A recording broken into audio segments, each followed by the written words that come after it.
Hari ini 1 Juli 2022 Pertamina mulai melakukan sosialisasi mekanisme baru pembelian BBM bersubsidi jenis Pertalite dan solar. Warga harus mendaftar terlebih dahulu di website My Pertamina. PT Pertamina Patraniaga menegaskan masyarakat tak wajib mendownload aplikasi My Pertamina untuk proses pendaftaran. Jadi masyarakat tidak perlu khawatir. Kita dalam proses pendaftaran yang sekaligus sosialisasi ini, kita akan tekankan untuk mendaftar. Pertanyaan yang muncul juga, Pak, kalau kami tidak punya akses ke internet, bagaimana? Ya, masyarakat ini nggak punya handphone. Kalau pun punya handphone, handphonenya jadul. Apalagi punya laptop, tidak bisa ke warnet. Nanti kita akan siapkan beberapa titik SPBU yang akan menjadi pusat untuk pendaftaran. Masih banyak yang masih menanyakan apakah harus pakai aplikasi My Pertamina. Saya jawab di sini tidak ada kewajiban untuk mendownload aplikasi My Pertamina. Dan untuk pembayaran juga tidak wajib menggunakan aplikasi My Pertamina ya.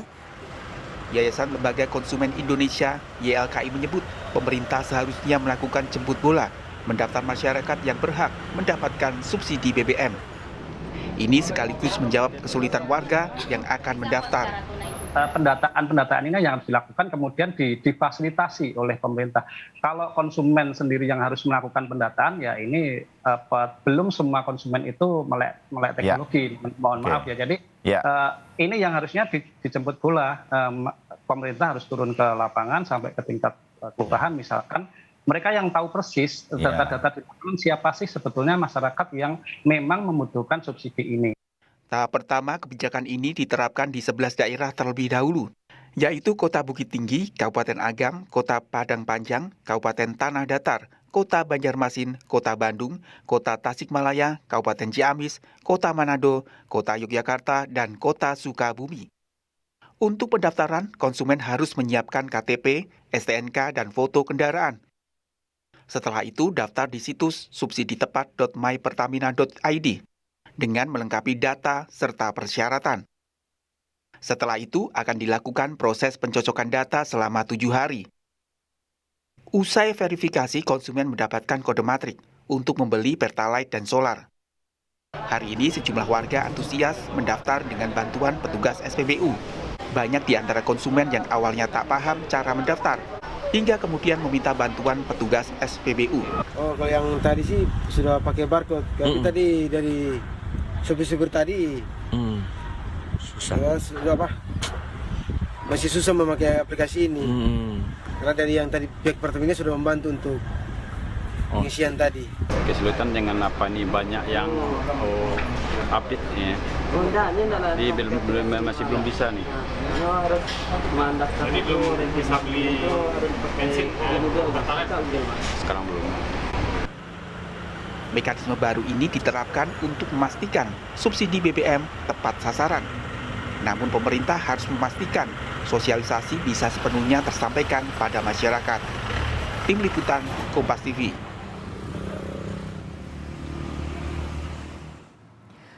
Antisipasi apa yang harus dilakukan pemerintah untuk menghadapi kesulitan-kesulitan yang berpotensi muncul dalam penerapan pembelian Pertalite dan solar dengan mekanisme baru? Saya akan berbincang dengan Wakil Ketua Komisi 7 DPR RI Edi Suparno dan pengamat kebijakan publik Rian Nugroho.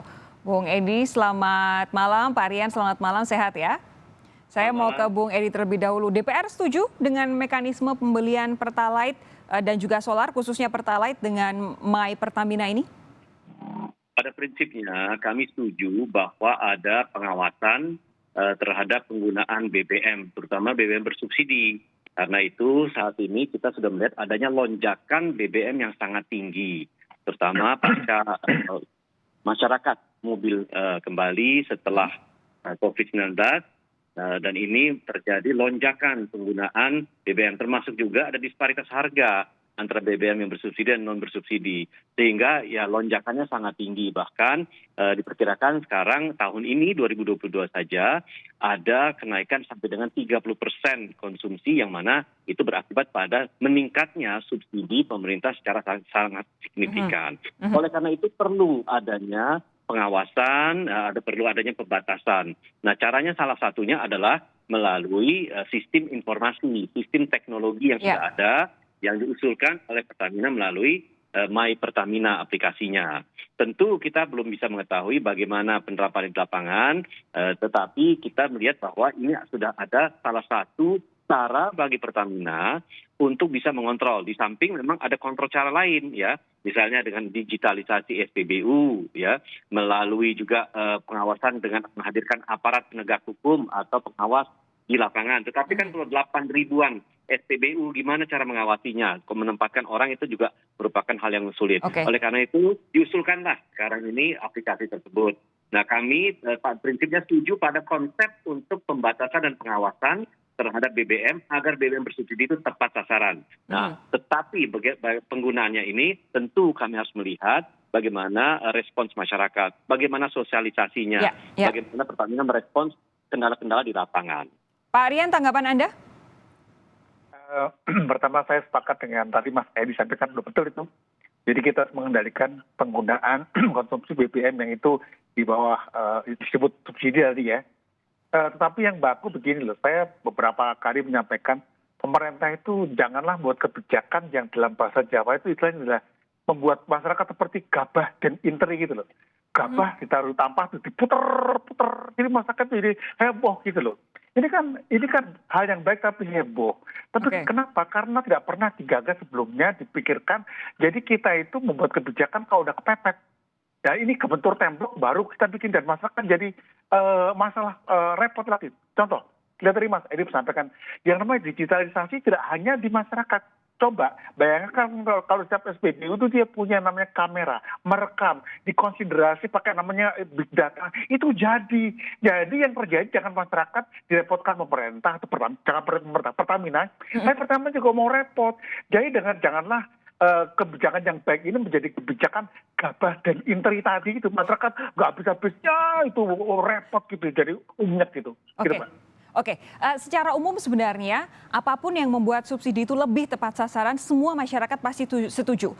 Karena memang harus dijaga begitu subsidi supaya tepat sasaran betul-betul kepada yang membutuhkan. Tapi begini, Bung Edi, tadi pagi dalam program Sapa Indonesia Pagi, pengamat ekonomi Bima Yudhistira bilang bahwa sebenarnya kalau mau digitalisasi terkait dengan subsidi BBM ini, Pertamina sebenarnya bisa meminta saja data dari Kementerian Sosial misalnya untuk masyarakat-masyarakat yang selama ini menerima bantuan sosial ketika semasa pandemi supaya jauh lebih tepat sasaran lagi. Karena kita tahu masyarakat mana yang betul-betul membutuhkan dibandingkan dengan Pertamina membikin masyarakat untuk mendaftarkan data-data digital mereka sehingga harus memulai lagi dari nol. Nah, ini seolah membuka permasalahan klasik di Indonesia yang terkait dengan data itu antara satu lembaga dengan lembaga lain, terutama data digital, itu ego sektoralnya tinggi sekali.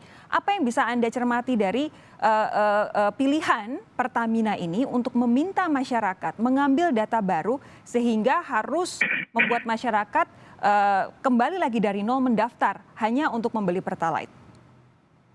Ya, kalau kita bicara data, kan sekarang memang sudah ada di TKS ya, data terpadu Kementerian Sosial. Tetapi dari dulu kan permasalahan di Indonesia adalah mengenai keakurasian data tersebut. Setiap kementerian lembaga memiliki data sendiri sehingga berbeda-beda. Tetapi kami harapkan bahwa ada single data source yang bisa memberikan data secara akurat.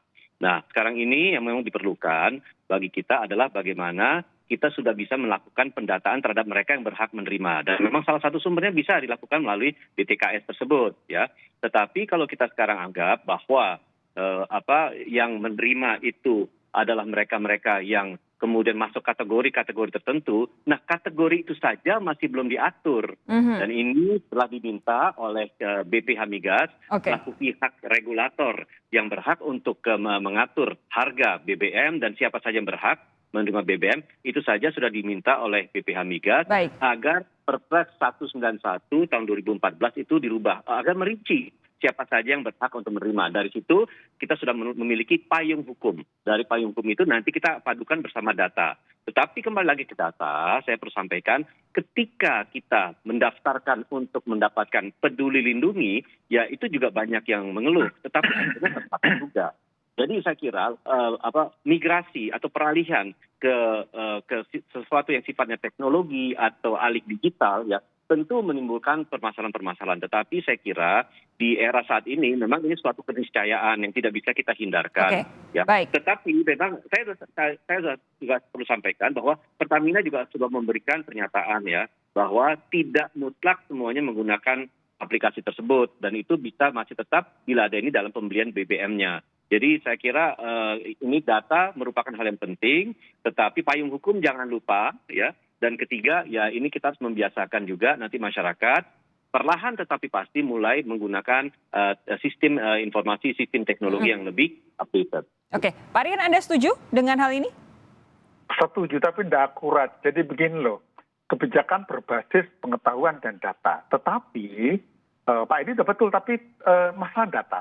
Data antara mereka yang perlu menggunakan BBM quote-unquote bersubsidi dengan orang miskin berbeda. Jadi ini terjadi karena kita nggak punya kebijakan yang namanya energy security, jatuhnya kita nggak pernah tahu siapa. Contoh yang saya beritahu ya, teman-teman yang itu katakanlah saudara kita yang itu ada di kelompok yang pakai motor itu, rata-rata motor tuh nggak pakai pertalite loh, dia pakai justru yang pertamax karena dia mau bensinnya bagus. Tetapi data dulu berapa yang namanya angkot, kendaraan, jadi datanya berbeda, kalau di overlay berbeda. Jadi seringkali kita ngomong data apa? Untuk setiap kebijakan publik, kita lihat dulu targetnya itu seperti bagaimana, data bagaimana. Dan itu data ini berbeda dengan data kemiskinan. Kalau disamakan nanti jadi jumbo karena tidak overlay datanya itu. Baik, jadi menurut maksud Pak Rian adalah bahwa Pertamina mulai meminta data sejak awal dari masyarakat, ada betulnya juga begitu? Enggak. Salah itu. Pertamina bekerja sama dengan kepolisian. Mendata STNK nomor-nomor yang digunakan untuk yang namanya public transport. Itu kan berarti boleh pakai pertalite itu kan ya. Angkot, bis macam-macam. Itu dulu data. Jadi jadi Pertamina itu tidak kemudian mainnya, ini nampak kesan Pertamina itu mau mining data gitu. Ingat, sekarang itu adalah data adalah the new oil gitu kan ya. Dan saya, kalau Mbak pernah coba nggak? Saya udah coba untuk isi yang namanya My Pertamina 3. Itu yang data yang diminta sangat banyak dan itu tidak mudah gitu loh. Termasuk data-data yang nggak relevan. Contoh begini, kalau mau data relevan ya, nama saya siapa, saya punya nomor plat berapa, selesai. Jangan yang ngomong tanggal kelahiran lah, NIK, itu too much gitu loh. Sehingga akhirnya data kita dikuasai Pertamina dan itu menjadi data baru dan itu menjadi oil baru bagi Pertamina. Padahal Pertamina bukan perusahaan yang data gitu loh. Ini perlu diketahui agar penggalian data nggak serta-merta mencari bisnis baru di luar Pertaminanya gitu loh. Kalau memang datanya terkait dengan kendaraannya, buat apa NIK-nya begitu ya? Kayak gitu lah, kayak tanggal lahir segala macam nggak perlu itu. Baik. Kan apa kita mau dikasih kado ulang tahun setiap kita ulang tahun gitu loh. Baik, waktu saya tinggal sedikit tapi Bung Edi, kalau sampai nanti ini kan sudah mulai hari ini sosialisasi, tapi pasti akan ada kendala-kendala. Apa yang bisa Anda sampaikan yang harus diantisipasi oleh Pertamina? Ya, saya kira kata kuncinya itu sosialisasi, lakukan sosialisasi dengan masif ya, gunakan semua kanal komunikasi yang ada. Media sosial, media cetak, media elektronik, media online, gunakan itu semua. Dan jangan kasih batasan waktu. Dengan sosialisasi tersebut, masyarakat bisa memahami, bisa mengetahui, dan Pertamina juga bisa menerima respons dari masyarakat. Jika ada kendala di lapangan, nah itu kendala bisa langsung ditangani, bisa diperbaiki, bisa disempurnakan. Nah ini saya kira sangat penting, sangat krusial, dan saya perlu juga tekankan di sini bahwa Pertamina harus segera merespons, harus punya response center, harus punya call center, service center yang bisa menerima masukan-masukan dan keluhan masyarakat. Dan saya kira itu yang penting. Jadi sosialisasi itu menjadi kunci dalam hal ini. Pak Rian, saya punya waktu sedikit, silakan dari Anda kendala-kendala nanti yang pasti akan dihadapi masyarakat karena Pertamina sudah memutuskan ada My Pertamina. Saya naikkan aja masukannya termasuk juga buat Mas Edi ya, teman-teman di DPR ya. Tolong ingatkan pemerintah membuat kebijakan apapun juga. Tolong jangan membuat masyarakat lebih repot lagi.